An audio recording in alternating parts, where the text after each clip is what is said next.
গন্ধে সূর্য উঠেছে, রক্ত লাল রক্ত লাল রক্ত লাল, জোয়ার এসেছে সমুদ্রে, রক্ত লাল রক্ত লাল রক্ত লাল।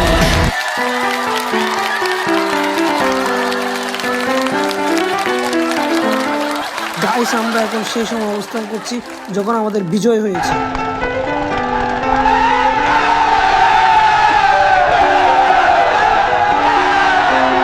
গাইস, আজকে টাইম মেশিন দিয়ে ঠিক সেই মুহূর্তে অবস্থান করছি যখন 1971 সালের 16ই ডিসেম্বর বিজয় হয়েছিল।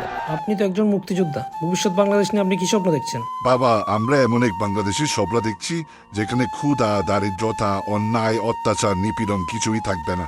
সাম্য, শান্তি হবে যে বাংলাদেশের বৈশিষ্ট্য। আমাদের সোনার বাংলায় ন্যায় ও ইনসাফ কায়েম হওয়ার জন্য আমরা এই যুদ্ধ করেছি। গাইস দেখুন, এরা হচ্ছে আমাদের মুক্তিযুদ্ধের বিরোধিতাকারী রাজাকার। এদেরকে ধরা হয়েছে। এরা আমাদের স্বাধীনতার বিরোধিতা করেছে, দেশের বিরুদ্ধে দাঁড়িয়েছে। হে আল্লাহ, আপনি আমাদের এই স্বাধীন বাংলাদেশকে হেফাজত করুন। আমরা এখন সম্পূর্ণ স্বাধীন। আমরা যেন আমাদের এই স্বাধীন বাংলাদেশে ন্যায় ও ইনসাফ প্রতিষ্ঠা করতে পারি, সেই আশা ব্যক্ত রেখে আজকের মতো বিদায় নিচ্ছি। আল্লাহ হাফেজ।